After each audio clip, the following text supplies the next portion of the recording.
Então, para a gente finalizar o estudo aí do sistema cardiovascular, nós vamos falar agora um pouquinho sobre o sangue. Pessoal, o sangue ele é um tecido do corpo humano, né? E como um tecido, ele é formado por algumas células, ele tem uma composição, só que ele tem uma importância muito grande, né? Ele é um meio de transporte do nosso corpo. Ou seja, o sistema cardiovascular, ele permite que o sangue circule, né? Então o sangue é o meio de transporte e o sistema cardiovascular seria as vias que permitem com que esse meio de transporte circule pelo seu corpo. Então o sangue, a função dele é transportar todas as substâncias que seu corpo pode transportar. Então você entende por que quando o médico quer saber se você tem algum problema, alguma doença, ou se está tudo bem com você, ele faz uma análise do seu sangue. Ele vai buscar dosagem de hormônio, dosagem de nutrientes, de vitaminas. Como está o seu organismo, o seu sangue reflete um pouquinho dele, porque as substâncias elas estão todas dissolvidas aí nesse líquido que você vê de cor vermelha, como você está vendo aqui normalmente quando você tem um ferimento, ou quando você tira para um exame. Só que quando esse sangue vai ser analisado, ele não é analisado dessa forma como você está vendo aqui na imagem chamado de sangue total. Ele vai ser analisado nesse formato ao lado que você está vendo. Ou mais ou menos como essa imagem que eu estou colocando para vocês. Então, para a gente estudar o sangue, pessoal, a estrutura dele, basicamente, né? Falamos mais da função.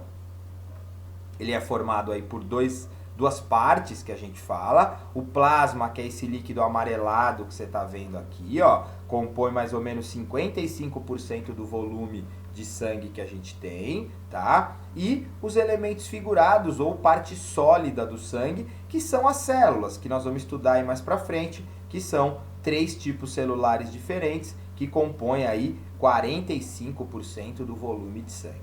Para nós, seres humanos, o sangue ele compõe 8% do nosso peso corporal. Então, se você pegar uma pessoa de, por exemplo, 50 quilos, ela vai ter 4 litros de sangue. E aí, conforme o peso da pessoa aumenta, a massa corpórea aumenta, o volume de sangue aumenta também. Então, agora, vamos conhecer um pouquinho cada uma dessas partes. Vou falar para vocês agora um pouquinho do plasma. O plasma é essa parte amarelada, pessoal. Ele é composto basicamente de água. 90% do nosso plasma é água. E os 10% restante que tem nesse líquido amarelado que você está vendo aqui, ou aqui mesmo apontado nessa imagem, que aqui é o plasma verdadeiro, é que estão todas as substâncias que estão e que podem ficar dissolvidas no seu sangue.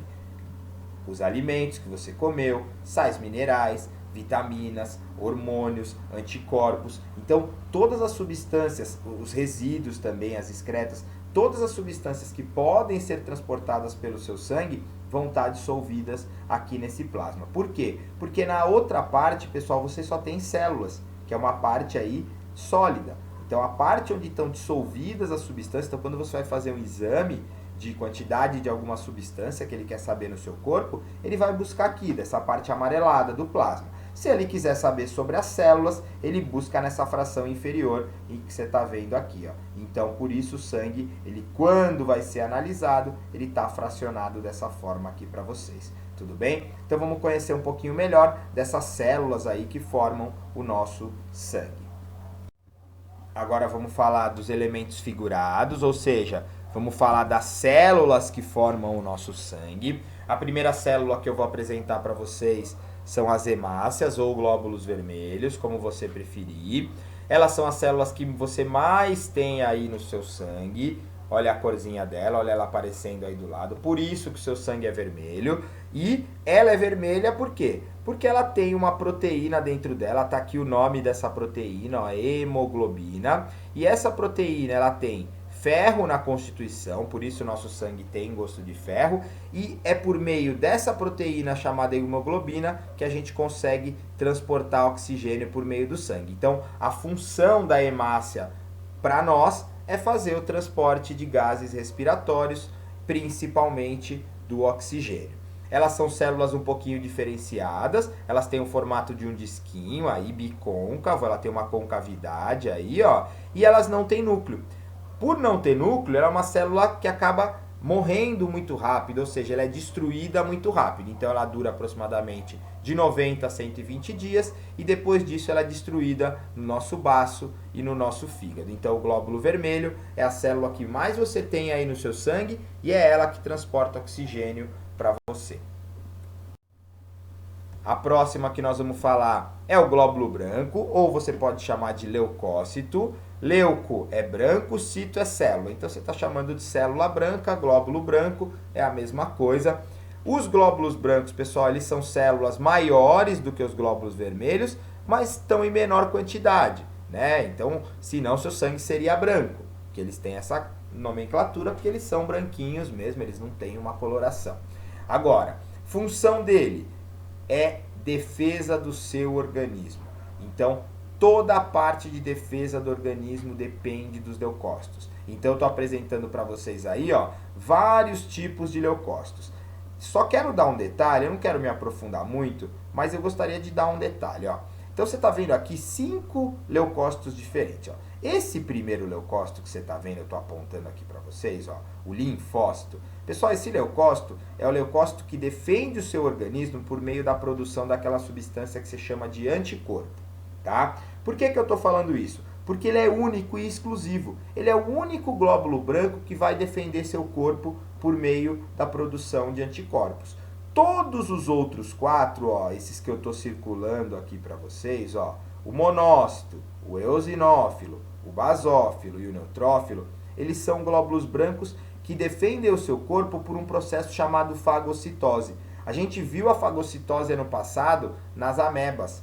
A fagocitose é um processo em que a célula vai lá, ataca o agente e destrói ele. Diferente do linfócito que produz um anticorpo. O que é um anticorpo? Uma substância que ele produz que vai matar o agente causador da infecção, ou seja lá do problema que o organismo esteja sofrendo. Tudo bem? Então, tá aí os glóbulos brancos, as nossas células de defesa, o nosso exército de defesa que garantem aí a proteção do nosso organismo.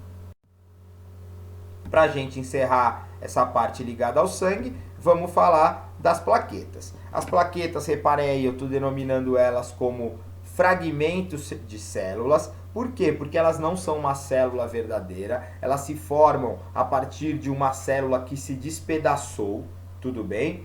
Por quê? Todas as células do nosso sangue, elas são formadas numa região chamada de medula óssea vermelha.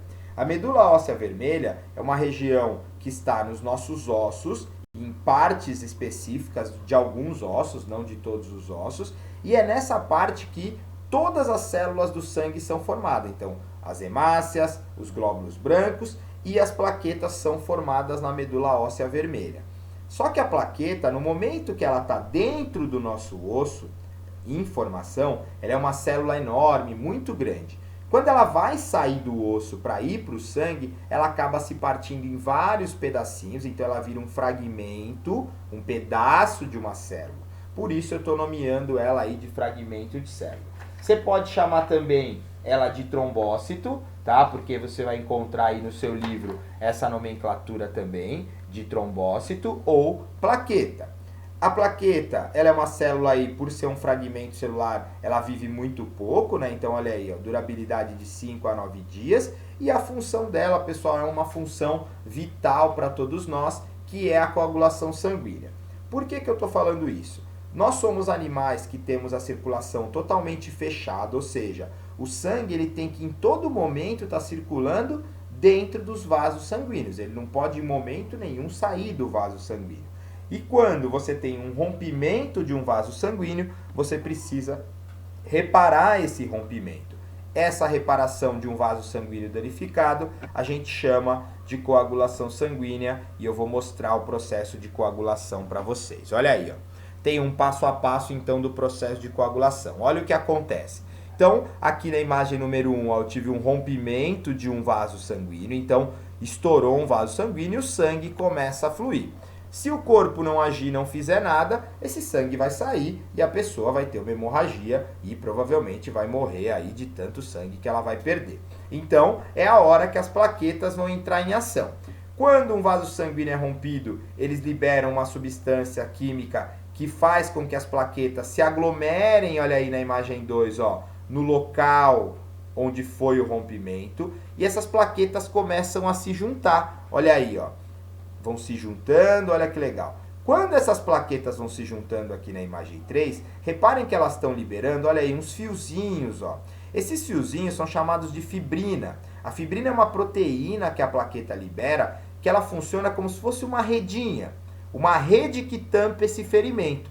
E essa redinha formada pelas plaquetas, que é o que ele está chamando aqui de filamentos mais plaquetas, ela vai começar a pegar e juntar a elas, olha aqui, ó, os glóbulos vermelhos também. Então você vai ter uma junção das plaquetas com a fibrina mais os glóbulos vermelhos e eles vão formar o que a gente chama de coágulo.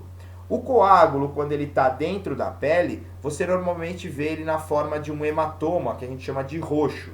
Agora, quando você tem um corte fora e externo, né, que a gente fala, você vai ver formar aquela chamada casquinha do machucado. O que é a casquinha? A casquinha é o coágulo formado, mas um coágulo seco.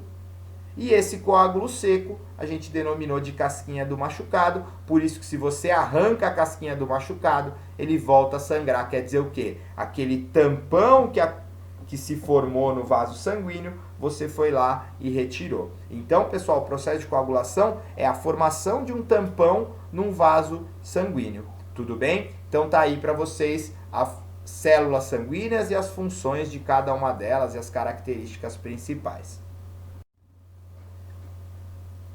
Valeu, galera.